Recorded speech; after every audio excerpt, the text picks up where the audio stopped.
আসসালামু আলাইকুম এভরিওয়ান। যদি তুমি থাকতে গল্পের পঞ্চম পাঠ, তো চলো বেশি কথা না কইয়া গল্প শুরু করা যাক। আকাশ জুড়ে অন্ধকার, পূর্ণিমার রাত হলে কি ক্ষতি হতো? অন্ধকারে সিঁড়ি বেয়ে ছাদে ওঠা রিক্স, আর রূপা শাড়ি পরে ঠিকমতো হাঁটতে পারছে না, যে কোনো মুহূর্তে পড়ে যেতে পারে। ফোনের ফ্ল্যাশটা অন করলো সাকিব। ছাদে শো শো বাতাস, রূপার চুলগুলো বারবার উড়ে এসে মুখে পড়ছে। সাকিব হেসে বলল, চুলগুলো এভাবে না কেটে একদম ছেলেদের মতো কাটলেই তো পারতে। রূপা বলল, কাটবো ছেলেদের মতো করে। সাকিব বলল, তুমি যদি আর কখনো চুল কাটো, আমি তোমার সাথে কথাই বলবো না। রূপা হেসে বলল, আচ্ছা কাটবো না। এই পর্যায়ে মুখ ভার করে রূপা বলল, শাড়িতে আমায় কেমন লাগে তা তো বললেন না। সাকিব দুষ্টামির ছলে গান ধরে বলল, সব কথা বলে না হৃদয়, কিছু কথা বুঝে নিতে হয়। আহা করে হেসে ওঠে রূপা। রূপা বলল, এই কণ্ঠে গান করো না, লোকজন মনে করবে ছাদে কুকুরে ঘেউ ঘেউ করছে। সাকিব বলল, এই তুমি কি মনে করছো আমি গান করতে পারি না? আমার কণ্ঠ অত খারাপ না, অনেক পুরস্কার পেয়েছি গান করে। রূপা বলল, আপনি তো ঠিকভাবে কথাই বলতে পারেন না, আবার গান? হেসে দিয়ে সাকিব বলল, আমাকে খেপাতে চাচ্ছ তাই না? অত সহজ না। আর আমি তোমার মতো অপ্রয়োজনে কথা বলি না।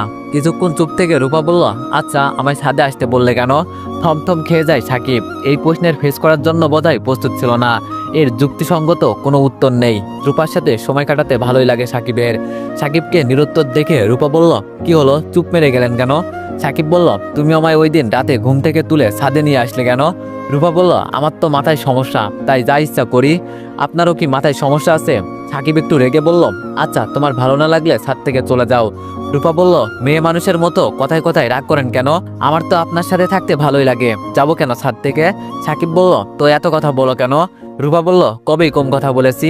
হতাশ হয়ে যায় সাকিব। মেয়ে মানুষের সাথে তর্ক করে পারা এত সহজ কি? মুচকে হাসে সাকিব।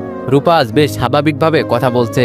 সাকিব কিছুক্ষণ রূপার দিকে তাকিয়ে থেকে বলল, তোমার বাবা মা কি ছোটবেলা থেকেই তোমায় এমন করে মারে? বরাবরের মতো মুখ ফ্যাকাশে হয়ে যায় রূপার। রূপা বোধহয় এইসব প্রশ্নের উত্তর দিতে ইচ্ছুক না। রূপা বলল, এইসব কথা না বললে হয় না? সাকিব বলল, রূপা আমি তো তোমার বন্ধুর মতো, আমার কাছে এইসব বললে সমস্যা কি? রূপা বলল, বন্ধুকে তো মানুষ তুই করে বলে, আমি কি আপনাই তুই করে বলি না, তাই সমস্যা? কেমন বাচ্চাদের মতো লজিক দেখালো রূপা। মনে মনে হাসছে সাকিব। রূপার ফুরফুরে মুডটা নষ্ট না করাই ভালো। সাকিব বলল, আচ্ছা সরি, এসব জিজ্ঞেস করব না, তবে আমার একটা কথা জিজ্ঞেস করব। রূপা বলল, কি? সাকিব বলল, তোমার লেখাপড়া, ফ্যামিলি, অতীত? চোখ ছলছল করে উঠল রূপার। চাপা কণ্ঠে বলল, ঘুরিয়ে ফিরিয়ে কথা তো একই হলো। আচ্ছা এইসব বিষয় জানা কি খুব জরুরি? আমি একটা মানুষ, সেই হিসাবে কি আমার সাথে কথা বলা যায় না? ধরে নেন আমার লেখাপড়া, ফ্যামিলি, অতীত কিছুই নেই। খুব সিরিয়াসভাবে কথাগুলো বলছে রূপা। এর আগে কখনো এইভাবে কথা বলেনি রূপা। সাকিব বুঝতে পারছে না রূপার সমস্যা কোথায়। হয়তো এটা রূপার দুর্বল পয়েন্ট। রূপা এটা নিয়ে কথা বলতে ইচ্ছুক নয়, কিন্তু কেন এমনটা? রূপা আকাশের দিকে জোরে জোরে শ্বাস ফেলছে, দুই হাতে মাথা চেপে রেখেছে, চোখ দিয়ে গড়িয়ে পানি পড়ছে। ভাবনার জগতে ছিল সাকিব, এতক্ষণ রূপার দিকে খেয়াল করেনি। রূপার এমন অবস্থা দেখে আঁতকে ওঠে সাকিব। ওয়ানেক্স হচ্ছে সবচেয়ে বিশ্বস্ত বুকমেকার, যা পিএইচডি এবং সিরিয়া অ্যাপের অফিসিয়াল পার্টনার। এই অ্যাপসে আপনি cricket, football, tennis live match দেখতে এবং তাদের স্কোর ভবিষ্যৎবাণী করে সহজেই অর্থ উপার্জন করতে পারবেন। সেই সাথে বিএমডব্লিউ গাড়ি, আইফোন, ল্যাপটপ এবং আরো অনেক নগদ পুরস্কার জেতারও সুযোগ রয়েছে। এই অ্যাপটিতে আপনি crash crystal, under and over 21 ইত্যাদি গেম খেলে সহজেই আয় করতে পারবেন। আপনি বিকাশ, নগদ, রকেট ব্যাংক, ক্রিপ্টো, পেপল এবং অন্যান্য সহজ পদ্ধতির মাধ্যমে সহজেই আপনার জেতা টাকা তুলতে পারবেন। এখানে আপনি 24 ঘন্টায় 7 দিন গ্রাহক সহায়তা পাবেন। তাই এখনই পিন কমেন্টের লিঙ্ক ব্যবহার করে রেজিস্ট্রেশন করুন, অথবা গুগলে ওয়ানেক্স সার্চ লিখে রেজিস্ট্রেশন করুন। আর হ্যাঁ, রেজিস্ট্রেশনের সময় আমার প্রোমো কোড VODO7 ব্যবহার করে প্রথমবার ডিপোজিটে 20,000 টাকা পর্যন্ত পান। সাকিব বলল, রূপা এমন করছো কেন? সরি, আর কখনো জিজ্ঞেস করবো না, আমি ভয় পাচ্ছি। কিন্তু রূপা স্বাভাবিক হও। মাথা ব্যথা করে এক নাগাড়ে প্রশ্ন করেই যাচ্ছে সাকিব। রূপার কাছ থেকে কোনো উত্তর পাচ্ছে না। রূপার কান্না ক্রমশ বাড়তেই লাগলো। জোরে জোরে শ্বাস নিচ্ছে। বোধহয় রূপার শ্বাসকষ্ট হচ্ছে। রূপাকে এইসব প্রশ্ন করার দরকার কি ছিল? মেয়েটা এমনিতে তো একটু অন্যরকম। নিজের বোকামির জন্য নিজের উপর রাগ হচ্ছে সাকিবের। সাকিব রূপার কাঁধে হাত রেখে বলল, কি হলো রূপা, কথা বলছো না কেন? শরীর খারাপ লাগে তোমার? চলো বাসায় দিয়ে আসি। রূপার কাঁধে হাত রাখতেই রূপা সাকিবের উপর ঢলে পড়ে। বুকের ভিতর মোচড় দিয়ে উঠলো সাকিবের, ঘামতে শুরু করলো। হঠাৎ এমন কেন হলো? রূপা সেন্সলেস কেন হলো? সাকিব রূপাকে পাজা কোলে নিয়ে আস্তে আস্তে সিঁড়ি বেয়ে নামছে। রূপার হুঁশ ফিরবে কিভাবে? ওকে কি ডাক্তারের কাছে নিয়ে যেতে হবে? সাকিব কিছুই ভেবে পাচ্ছে না। ছাদ থেকে নেমে আবার চিন্তায় পড়ে গেল। রূপাকে ওর রুমে দিয়ে আসা রিক। সাকিবের রুমে রূপাকে নেওয়া কি ঠিক হবে? সকালবেলা সাহেলা বেগম যদি রূপাকে রুমে না দেখে বিষয়টা খুব খারাপ হবে। সাকিবের মাথায় আরেকটা বুদ্ধি আসলো। রূপার জ্ঞান ফেরার পর সকাল হওয়ার আগে রূপা যদি ওর রুমে চলে যায় তাহলে বিষয়টা ভালো হবে। সাকিব রূপাকে নিয়ে সাকিবের রুমে শুয়ে দিল। গ্লাসে করে পানি এনে রূপার মাথায় দিল। এত রাতে ডাক্তার কোথায় পাবে? খুব বেশি ভয় হচ্ছে সাকিবের। চিন্তার ছাপ মুখে রূপার মাথার কাছে বসে মাথায় হাত বুলিয়ে দিচ্ছে। মুখটা একদম শুকিয়ে গিয়েছে রূপার। বুকের উপর থাকা চুলগুলো কানের কাছে গুজে দিল সাকিব। অদ্ভুত ভালোবাসা কাজ করছে রূপার প্রতি। ভালোবাসায় এমন আজব কেন ভেবে পাচ্ছে না সাকিব। সাকিব রূপার মুখে পানির ছিটিয়ে দিচ্ছে। রূপার জীবনটা এমন কেন? কিছুই জানে না ওর সম্পর্কে সাকিব। রূপাকে ভালোবেসে তো কোনো ভুল করেনি। রূপা তো মানসিকভাবে অসুস্থ। এই অসুস্থতার পিছনে কি কোনো কারণ রয়েছে? এই প্রশ্নগুলোর উত্তর কোথায় পাবে সাকিব? সাহেলা বেগমের কাছে এইসব জিজ্ঞেস করাটা বেমানান। বলেছি না আমায় ওইসব জিজ্ঞেস করবেন না। রূপার কথায় ভাবনা ছেদ হয় সাকিবের। স্বস্তির নিঃশ্বাস ফেলে সাকিব। এতক্ষণে চিন্তার অবসান হয়। সাকিব বলল, কি হয়েছিল তোমার? এমন করলে কেন? আমি কত ভয় পেয়েছি। শোয়া থেকে উঠে সাকিবকে ঝাপটে জড়িয়ে ধরে রূপা। সাকিবের বুকে কিছুক্ষণ চুপচাপ থেকে রূপা বলল, কোনো কিছু নিয়ে ভাবলে এমন হয় আমার। ভয় পেয়েছেন? সাকিব বলল, এমন করলে সবাই ভয় পায়। কি নিয়ে ভাবছিলে এত? রূপা বলল, আপনি যা জিজ্ঞেস করছেন তাই নিয়ে। কিছু বলতে গিয়েও থেমে যায় সাকিব। রূপা জড়িয়ে ধরে রেখেছে সাকিবকে। রূপা কি সাকিবকে ভালোবাসে নাকি এইসবও রূপার বেখেয়াল করছে? মাথায় অনেক প্রশ্ন ঘুরপাক খাচ্ছে সাকিবের। সাকিবও রূপাকে বুকের মাঝে আগলে রেখেছে। এর থেকে শান্তি বুঝি পৃথিবীতে হয় না? চুপ করে আছে দুইজন। এই নীরবতারও বোধহয় ভাষা আছে। এই নীরবতায় মুখে কথা হয় না, কথা হয় অন্তরে অন্তরে। নীরবতা ভেঙে রূপা বলল, আপনার বুকে অনেক শান্তি। সাকিব বলল, সারা জীবন থাকবে আমার বুকে। কিছুক্ষণ চুপ থেকে রূপা বলল, থাকবো। আবেগ জড়ানো কণ্ঠে সাকিব বলল, ভালোবাসা আমায়? রূপা বলল, ভালোবাসা টালোবাসা বুঝি না। রূপার এমন উত্তরে ভেবাচেকা খেয়ে যায় সাকিব। সাকিব বলল, সারা জীবন আমার বুকে থাকবে অথচ ভালোবাসা না বুঝি? ভালোবাসায় হাবুডুবু খাচ্ছ আর বলছো ভালোবাসা বুঝো না? কোনো কথা বলে না, মুচকে এসে দেয় রূপা। অন্যরকম প্রশান্তি পাচ্ছে সাকিব। ওভাবে কতক্ষণ দুইজন দুইজনকে জড়িয়ে রেখেছিল হিসাব নেই। আজানের ধ্বনিতে হুঁশ ফিরে সাকিবের। ভালোবাসার রাতগুলো এত তাড়াতাড়ি শেষ হয় কেন? সাকিব বলল, রূপা। ঘুম ঘুম চোখে রূপা বলল, সাকিব বলল, ওঠো এখন বাসায় যাও, সকাল হয়ে গিয়েছে। জানালা দিয়ে বাইরের দিকে তাকিয়ে সাকিবকে আরো শক্ত করে জড়িয়ে ধরে বললাম, বাইরে এখন অন্ধকার, যাব না। সাকিব বলল, সাহেলা আন্টি যদি তোমায় রুমে না দেখে তাহলে কি হবে জানো তো? সাহেলা বেগমের কথা শুনতেই দৌড় পড়িয়ে উঠে বসলো রূপা। চোখ কসলাতে কসলাতে বলল, আমার হেঁটে যেতে ইচ্ছা করে না, কোলে করে নিয়ে আসেন। সাকিব বলল, যদি কেউ দেখে ফেলে? রূপা সাকিবের কথা মানতে নারাজ। সে সাকিবের কোলে চড়ে রুমে যাবে। এইদিকে প্রায় সকাল হয়ে যাচ্ছে। রূপাকে কোলে নেওয়ার চান্সটা মিস করতে চাচ্ছে না সাকিব। সাত পাঁচ না ভেবে পাদা কোলে নিল রূপাকে। সাকিবের দিকে তাকিয়ে মিটমিট হাসছে রূপা। রূপাকে রুমে দিয়ে এসে বিছানায় গায়ে লিয়ে দিল সাকিব। ভাবতে লাগলো আজকের রাতটা। রূপার ছোঁয়া লেগে আছে সাকিবের শরীরে। রূপার শরীরে ঘ্রাণ লেগে আছে সাকিবের শার্টে। সারা রাত রূপা জড়সড় হয়ে সাকিবের বুকে ছিল। প্রশান্তি, মায়া, ভালোবাসা ভরা ছিল রাতটা। রূপা বাচ্চাদের মতো কথা বলা অন্য মাত্রা যোগ করেছে সব সময়। জীবনে প্রতিটা রাত এমন হলে ক্ষতি কি হবে? কি এমন রূপাকে নিজের করে পাবে তো? শঙ্কা জাগে সাকিবের মনে। এত ভালোবাসা কেন রূপার মাঝে? সারা রাত ঘুম হয়নি। রূপার কথা শুনতে শুনতেই রাত কেটে গিয়েছে। এইসব ভাবতে ভাবতেই গভীর ঘুমে তলিয়ে যায় সাকিব। সারা রাত সজাগ থেকে চোখ লাল হয়ে রয়েছে সাকিবের। চোখ দুটো জ্বলছে খুব। ঘুমিয়ে থাকার জো নেই। টিউশনি ভার্সিটি। সকালে ঘুম ভাঙতেই রূপার কথা মনে পড়লে ঠোঁটের কোণে চিতলে হাসি ফোটে সাকিবের। তাড়াহুড়ো করে রান্না করছে সাকিব। আজকে বোধহয় টিউশনিতে যেতে পারবে না। সকালবেলা রুমে পায়চারি করছে সাহেলা বেগম। রূপা তো এতবেলা পর্যন্ত ঘুমায় না কখনো। রূপার রুমে যায় সাহেলা বেগম। এখনো ঘুমাচ্ছে রূপা। কালকে ওর আম্মু মারছে ওকে, তাই বোধহয় শরীর খারাপ করেছে, সেই জন্য ঘুমাচ্ছে। সাহেলা বেগম রূপার মাথার কাছে বসে হাত বুলিয়ে দিচ্ছে মাথায়। মেয়েটা খুব বিষণ্ণ, সস্ত একদম। নিঃসন্তান সাহেলা বেগমের রূপার জন্য রয়েছে অগাধ ভালোবাসা। তাই তো রূপার সব পাগলামি সহ্য করে। বুকে একটাই আশা, রূপা একদিন সুস্থ হবে। রূপা সুস্থ হলে কি রূপার বাবা মা রূপাকে সাহেলা বেগমের কাছে রাখবে, নাকি আজিজ চৌধুরীর কথাই সত্যি হবে? বুক চিরে দীর্ঘ নিঃশ্বাস বেরিয়ে আসে সাহেলা বেগমের। আদরের গলায় ডাকে রূপাকে। বেগুড়ে ঘুমাচ্ছে রূপা। কপালে হাত দিয়ে দেখলো সাহেলা বেগম। জ্বর আসছে কি রূপার গায়ে? না, শরীরের তাপমাত্রা তো স্বাভাবিক। রূপার কানের কাছে মুখ দিয়ে সাহেলা বেগম বলল, রূপা আম্মু ওঠো তো, অনেক বেলা হয়েছে। অনেকক্ষণ ডাকার পরও ঘুম ভাঙে না রূপার। রূপার ঘুম থেকে উঠতে নারাজ। শায়লা বেগম রূপাকে বুঝিয়ে বুঝিয়ে ঘুম থেকে উঠালো। শায়লা বেগম বলল, এত বেলা পর্যন্ত ঘুমানো শরীরের জন্য ক্ষতি তো। ঘুম ঘুম চোখে রূপা বলল, একটু রাগী গলায় শায়লা বেগম বলতেই উঠে বসে রূপা। শায়লা বেগম হেসে বলে, ভালো কথা তো তোর কানে যায় না তাই না? কোনো কথা না বলে হনহনিয়ে বিরক্ত হয়ে ওয়াশরুমের দিকে চলে গেল রূপা। রান্না করে খেতে খেতে একটা টিউশনির সময় ওভার হয়ে গেল। বাসা থেকে বের হলো সাকিব। বারবার রূপার রুমের দিকে তাকাচ্ছে। সকালবেলা রূপার মুখটা না দেখে বেড়াতে ইচ্ছা করে না।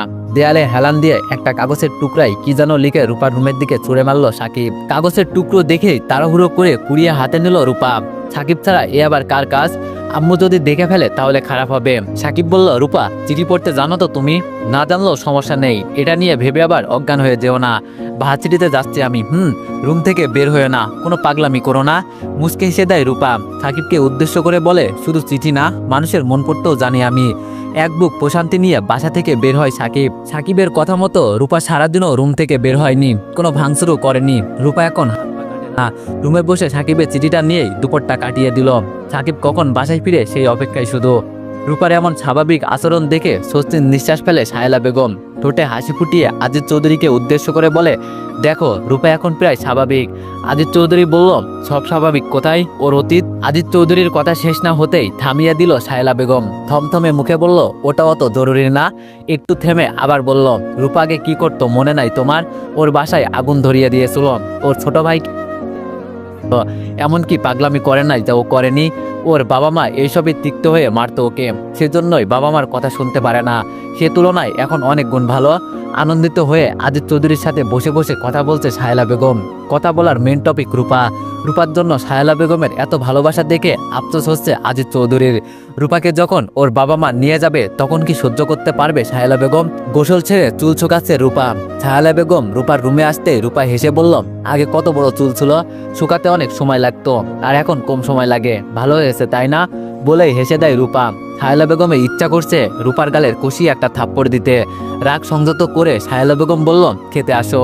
খাওয়া শেষ করে রুমে আসতেই রূপার চোখ পড়ে সাকিবের দিকে। বাসায় ফিরেছে সাকিব। এখন শায়লা বেগম বাসায়, তাই সাকিবের কাছে যেতে পারলো না। অপেক্ষা পর গুনতে শুরু করলো কখন শায়লা বেগম বাসা থেকে বের হবে। শায়লা বেগম বাসা থেকে বের হতেই দৌড়ে ছাদে চলে যায় রূপা। চেয়ারে বসা সাকিব রূপাকে দেখেই হেসে দেয়। সাকিব বলল, এতক্ষণ আসার সময় হলো বুঝি? হাঁপিয়ে গিয়েছে রূপা, কথা বলতে পারছে না। সাকিব চেয়ার ছেড়ে উঠে দাঁড়ায়। রূপাকে চেয়ারে বসিয়ে বলে, হেঁটে আসলেই তো পারতে, এভাবে দৌড়ে আসতে কে বলেছে? রূপা এইসব প্রশ্নের উত্তর না দিয়ে বলে, খেয়েছেন তো? এই একটু কথার ভিতরেই ভালোবাসা খুঁজে পায় সাকিব। সাকিব বলল, হ্যাঁ খেয়েছি, তুমি খেয়েছো? মাথা ঝাঁকিয়ে উত্তর দেয় রূপা। রূপা বলল, মাঝে মাঝে চিঠি লিখতে পারবেন, ভালো লাগে আমার। সাকিব বলল, পারবো যদি তুমি চিঠির উত্তর দাও। রূপা ঠোঁট বাঁকিয়ে বলল, চিঠি লিখতে পারি আমি। সাকিব হেসে বলল, আমি কি বলেছি তুমি পারো না? সাকিব আবার বলল, তোমার জন্য সারপ্রাইজ আছে। উৎসাহিত কণ্ঠে রূপা বলল, কি? সাকিব বলল, চোখ বুঝো তারপর। রূপা বলল, বুঝলাম চোখ। সাকিব বলল, যতক্ষণ না বলবো আমি ততক্ষণ চোখ খুলবে না। রূপাও বাধ্যমের মতো তাই করলো। সাকিব পকেট থেকে পায়েল বের করে রূপার পায়ে পরিয়ে দিল। রূপার চোখে আঁকাবাঁকা করে লেপটিয়ে কাজল দিয়ে দিল। একটা কালো টিপ রূপার কপালে পরিয়ে দিল। সবুজ এক মুঠো চুড়ি রূপার হাতে পরিয়ে দিল। সাকিব বলল, চোখ খোলো এবার। রূপা বিস্ময়ে হা হয়ে রয়েছে। সাকিব রূপার সামনে হাঁটু গেড়ে বসে রয়েছে। সাকিব বলল, শোনো, আধুনিকতা একদম পছন্দ না আমার। তুমি আমার রানী হয়ে থাকবে, যার চোখে থাকবে গাঢ় মোটা কাজল, হাত ভর্তি চুরির আওয়াজে বাজবে সারাক্ষণ, কপালে থাকবে বাঁকা টিপ। টিপ ঠিক করার ছলে মাঝে মাঝে কপালে হাত ছুঁয়ে দিব, যত্ন করে পায়ে পরিয়ে দিব পায়েল। কাউকে কাজল পরিয়ে দেওয়ার অভ্যাস আমার একদম নেই, তাই তো আঁকাবাঁকা হয়েছে। রূপা চোখ বেয়ে জল গড়াচ্ছে, অতি আনন্দের জল। রূপা সাকিবের হাত ধরে বলল, অনেকদিন হলো কেউ আমায় ভালোবাসে না, আপনি একদম ব্যতিক্রম। সাকিব বলল, ভালো মেয়ে হয়ে থাকবে, তাহলে সবাই ভালোবাসবে। আজিজ চৌধুরীর কণ্ঠ শুনে সাকিবের হাত ছেড়ে উঠে দাঁড়ায় রূপা। নিচতলা থেকে ডাকছে আজিজ চৌধুরী। সাকিব ভ্রুকুচকে বলে, আঙ্কেল বাসায়? রূপা বলল, বাবার শরীর ভালো নাই, তাই যায়নি অফিসে। বাবা বাসায় থাকলে ভয় হয় না, কারণ সে সারাক্ষণ রুমে বসে বই নিয়ে থাকে, দুনিয়ার অন্য কোনো বিষয়ে তার খেয়াল নেই। এই বলে দ্রুত পায়ে চলে গেল রূপা। আজিজ চৌধুরী তো কখনো ডাকে না এই সময়, আজ কেন ডাকছে? সাকিব হতাশ ভঙ্গিতে চেয়ারে বসে রইল। এমন সময় কেউ ডিস্টার্ব করে? হায় অদৃষ্ট। একটু পরে মুখে একরাশ বিরক্ত নিয়ে আসলো রূপা। সাকিব বলল, কি হলো, রাগে গজগজ করছো কেন? রূপা বলল, মেজাজ খারাপ হচ্ছে। সাকিব বলল, কেন কেন? রূপা বলল, আরে আমি চিনি না জানি না কোথা থেকে কে জানি ফোনে আলাপ দেয়। সাকিব বলল, কে ফোন দিয়েছে? রূপা বলল, প্রণয় রায়। সাকিব ভ্রুকুচকে বলে, আঙ্কেলের ফোনে কল দিয়েছে ছেলেটা? রূপা বলল, সাকিব বলল, কি বলেছে তোমায়? রূপা বলল, জানি না কি আজাইরা কথা, বাদ দেন। চিন্তায় পড়ে যায় সাকিব। আদিত্য চৌধুরীর ফোনে কল দিয়েছে, নিশ্চয়ই রূপার পরিচিত কেউ। সাকিব ভয় পাচ্ছে অন্য কারণে। পরক্ষণে মনে পড়ল প্রণয় রায় ছেলেটা হিন্দু। ভয় কেটে গেল সাকিবের। রূপার সাথে প্রেমের বয়স যত বেড়ে চলেছে, সাকিবের চিন্তা তত গাঢ় হচ্ছে। রূপার চারপাশটা মানুষের মতো স্বাভাবিক নয়। হয়তো রূপা স্বাভাবিক নয় বলেই সাকিব এত বেশি ভালোবেসে ফেলেছে ওকে। তবুও এ নিয়ে প্রতিনিয়ত চিন্তায় ভুগছে সাকিব। প্রেম টেম অত নিয়মকানুন মেনে হয় না, কেমন একটা অনিশ্চয়তার মাঝে আছে। ভবিষ্যতের কথা ভাবলে সুরে ওঠে সাকিব। রূপার সম্পর্কে তেমন কিছুই জানে না, রূপার কাছ থেকে জানার সুযোগ নেই। এইসব কথা সবসময় ইগনোর করে রূপা। মাত্র এই কয়দিনে খুব ভালোবেসে ফেলেছে রূপাকে। ভালোবাসা কেমন একটা অদ্ভুত ব্যাপার। দুপুরে ভার্সিটি থেকে বাসায় ফিরে বারান্দার দিকে তাকায় সাকিব। রূপা যে প্রতিদিন ওর অপেক্ষায় বারান্দায় দাঁড়িয়ে থাকে গেটের দিকে। সাকিবকে দেখলেই এক চিতলে হাসির চিহ্ন ফুটে ওঠে রূপার ঠোঁটের কোণে। আজ রূপা বারান্দায় দাঁড়িয়ে নেই, কিছুটা শূন্যতা অনুভব করছে সাকিব। হয়তো ঘুমাচ্ছে রূপা। বাসায় এসে কাঁধের ব্যাগটা রেখে তাড়াহুড়ো করে ছাদে যায় সাকিব রূপার খোঁজে। এই মেয়েটাকে নিয়ে সবসময় অজানা ভয় কাজ করে সাকিবের মনে। রূপাকে ছাদে না দেখে রূপার রুমের জানালা দিয়ে উকি দেয় সাকিব। রূপার রুমও নেই। মেজাজ খারাপ হচ্ছে সাকিবের। বিকাল পেরিয়ে সন্ধ্যা হয়ে গেল। সারা বিকাল ছাদে পায়তারা করছে সাকিব। রূপার কোনো খোঁজ নেই। এমন তো কখনো হয়নি। আজিত চৌধুরীর বাসায় যাবে কি একবার? না, বিষয়টা কেমন বেমানান লাগে। সংকিষ্ট মনে আজিত চৌধুরীর বাসার সামনে ঘুরঘুর করছে সাকিব। জানালার ফাঁক দিয়ে স্পষ্ট দেখা যাচ্ছে সোফায় বসে বসে চায়ের কাপ হাতে গল্প করছে আজিত চৌধুরী আর সায়লা বেগম। সায়লা বেগম নিঃসন্তান, তবুও দুইজন কত ভালোভাবে পথ চলছে। হঠাৎ আজিত চৌধুরী বাসার ভিতর থেকে মোটা কণ্ঠে সাকিবকে ডাক দেয়। সাকিব যথারীত ঘাবড়ে যায়, অপ্রস্তুত বোধ করে উত্তর দেয়, জি আঙ্কেল। আজিত চৌধুরী বলল, ওখানে কি করো? আসো আসো, বাসার ভিতরে আসো। সাকিবকে দেখে মিষ্টি হেসে সায়লা বেগম বলল, রূপাকে খুঁজছিলে বুঝি? সাকিবের উত্তরের অপেক্ষা না করেই সায়লা বেগম আবার বলল, বসো বসো, চা নিয়ে আসছি। সাকিব আজিত চৌধুরীর পাশে বসে। আজিত চৌধুরী বই হাতে বসে আছে। বইটা হাত থেকে রেখে সাকিবের দিকে মনোযোগ দেয়। আজিত চৌধুরী বলল, রূপাকে তোর বাবা মা আজ নিয়ে গেছে। যেতেই চাচ্ছিল না মেয়েটা। বুকের মাঝে ধক করে ওঠে সাকিবের। হতবাক হয়ে বলল, নিয়ে গেছে মানে? একবারে নিয়ে গেছে? যতটা সম্ভব নিজের হতভম্ব ভাবটা লুকিয়ে রেখে প্রশ্নগুলো করলো সাকিব। আজিত চৌধুরী বলল, না না, একেবারে নিয়ে যায়নি। ওর এক আত্মীয় মারা গেছে, তাই আর কি, দেখতে গেছে। স্বস্তির নিঃশ্বাস ফেললো সাকিব। রূপা কবে আসবে জানার জন্য মনটা ছটফট করছে। কিন্তু আজিত চৌধুরীকে এত প্রশ্ন করলে যদি সন্দেহ করে, নিজের ভাবমূর্তি রক্ষা করতে কোনো প্রশ্ন করলো না সাকিব। এর ভিতরে চা নিয়ে আসে সায়লা বেগম। চা খেতে খেতে খানিকক্ষণ গল্প করে তাদের সাথে। মানুষ দুইজন ফ্রেশ মাইন্ডের। এক পর্যায়ে সাকিব প্রসঙ্গক্রমে জিজ্ঞেস করে, রূপা আপনাদের সাথে থাকে কেন? আজিত চৌধুরী কিছু বলতে গেলেই থামিয়ে দিল সায়লা বেগম। সায়লা বেগম বলল, আমাদের তো সন্তান নেই, তাই রূপা আমাদের কাছে থাকে। কথা বাড়ায় না সাকিব। রুমে এসে সোজা হয়ে শুয়ে পড়ে। শরীর বেশ ক্লান্ত, রূপাকে ভীষণ মিস করছে। হঠাৎ ফোন বেজে ওঠে সাকিবের। উপাস থেকে বলে ওঠে, হ্যালো, সাকিব বলছেন, আমি রূপা। আমি বাসার সামনে, আম্মুকে বলবেন না, আপনি চুপি চুপি চলে আসেন। সাকিব কিছু বলার সুযোগ না দিয়ে লাইন কেটে দিল রূপা। সাকিব অবাক হয়ে যায়। রাত প্রায় 10টা বাজে। রূপা কোথা থেকে আসলো? আর রূপার কাছে তো কোনো ফোন নেই। ফোন দিল কিভাবে? হয়তো অন্য কারো ফোন দিয়ে কল দিয়েছে, কিন্তু ফোন নাম্বার পেল কোথায়? উদ্গ্রীব হয়ে বাসার সামনে গেল সাকিব। রূপা জড়সড় হয়ে দাঁড়িয়ে আছে। সাকিব বলল, এত রাতে কোথা থেকে আসলে? আর তোমার নাকি কোনো আত্মীয় মারা গেছে? ফোন পেলে কোথায়? আর ফোন নাম্বার পেলে কোথায়? আর এখানে দাঁড়িয়ে কেন? বাসার ভিতরে যাচ্ছ না কেন? অনার্গল ভাবে প্রশ্নগুলো করলো সাকিব। রূপা বলল, এতগুলো প্রশ্ন কোনটার উত্তর দিব বলো তো? সাকিব বলল, সবগুলোর উত্তর দাও তাড়াতাড়ি। আর জানো, তোমায় না দেখে আমার কত টেনশন হচ্ছিল। রূপা বলল, আমার আম্মু এসে জোর করে নিয়ে গেছে।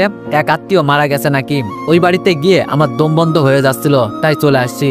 আর রাস্তার পাশে এক দোকান থেকে কল দিয়েছি। আপনার ফোন নাম্বার তো জানি। আর বাসায় যাব না, কারণ এভাবে চলে আসছি জানলে আমায় বকবে। সাকিব কিছুক্ষণ চুপ থেকে বলে, বাসায় যাবে না তো কি করবে? আর তোমার মা বাবা টেনশন করবে না? এত পাগলামি কেন করো বলো তো? খিলখিলিয়ে হেসে দেয় রূপা। রূপা বলল, ওই বাড়িতে আমার খুব কষ্ট হচ্ছিল, তাই আম্মু বাসায় একটা রুমে নিয়ে বলল ঘুমাতে। ওনারা ভাববে আমি ঘুমাচ্ছি, আর খোঁজ করলে সকালে করবে। সকালে সায়লা আম্মুর ফোন দিয়ে জানিয়ে দিবে আমি চলে আসছি। আমি বললাম, রাতে যদি খোঁজ করে? রূপা বলল, করলে করুক, আমার কি? সাকিব শক্ত গলায় বলল, তুমি না বলছো আর পাগলামি করবে না? কোনো উত্তর না দিয়ে মাথা নিচু করে থাকে রূপা। সাকিব আবার বলল, হয়েছে অনেক পাগলামি, এবার বাসায় চলো। রূপা বলল, বাসায় যাব না, আর সারা রাত আপনার সাথে ঘুরবো। কিছু বলতে গিয়েও থেমে দেয় সাকিব। মুচকে এসে বলল, ভেবেছিলাম তোমার মাথায় গোবরের গোডাউন। না, বুদ্ধি শুদ্ধ আছে। সাকিবের কথায় উত্তরে মুচকে আসে রূপা। ঠোঁটে দুষ্টুমির হাসি ফুটিয়ে সাকিব বলল, প্রেম শিখে গেছো দেখছি। এবারও লাজুক হাসি দেয় রূপা। রূপা আগের থেকে স্বাভাবিক অনেক, বিষয়টা খুব স্বস্তিদায়ক সাকিবের জন্য। রূপা বলল, আপনি একটু জড়িয়ে ধরি। রূপার কথায় ভেবাচাকা খেয়ে যায় সাকিব। সাকিব বলল, রাস্তা ভরা মানুষ তো। রূপা সাকিবকে আর কিছু বলার সুযোগ না দিয়ে সাকিবের বুকে ঝাঁপিয়ে পড়ে। সাকিবের অদ্ভুত প্রশান্তি অনুভব করলেও অস্বস্তি বোধ করে। চারিদিকে মানুষ, অথচ এই ব্যাপারে রূপার বিন্দুমাত্র ভূক্ষেপ নেই। রূপাটা এমন কেন? হাঁটতে হাঁটতে একটা নিরিবিলি জায়গায় এসে পড়ল। রূপার সাথে এভাবে সময় কাটানোর অদ্ভুত অনুভূতি প্রকাশ করার উপায় সাকিবের জানা নেই। জ্যোৎস্না রাত, চারিদিকে আলো ছড়িয়ে পড়েছে, থমথমে পরিবেশ। সাকিব আর রূপা একটা বেঞ্চে বসলো। সাকিব বলল, রূপা সত্যি আর সারা রাত বাসায় যাবে না? রূপা জোর গলায় বলল, না যাব না। রূপা খানিকটা কাছে গিয়ে সাকিব বলল, ভালোবাসো আমায়? রূপা কাঁপা কাঁপা গলায় বলল, হ্যাঁ। কথা বলতে বলতে সাকিবের কাঁধের উপর ঘুমিয়ে গেল রূপা। এত সুন্দর করে কথা বলতে পারে রূপা। সাকিব যেন মুগ্ধ হয়ে গেল। এইদিকে সকালও প্রায় হয়ে যাচ্ছে। পবিত্র ভালোবাসা রাঙানো যেন দুটি প্রাণ। তো এভরিওয়ান, নেক্সট পার্টের জন্য সবাই একটু বেশি বেশি কমেন্ট আর একটু বেশি বেশি লাইক করে দিয়েন। ধন্যবাদ।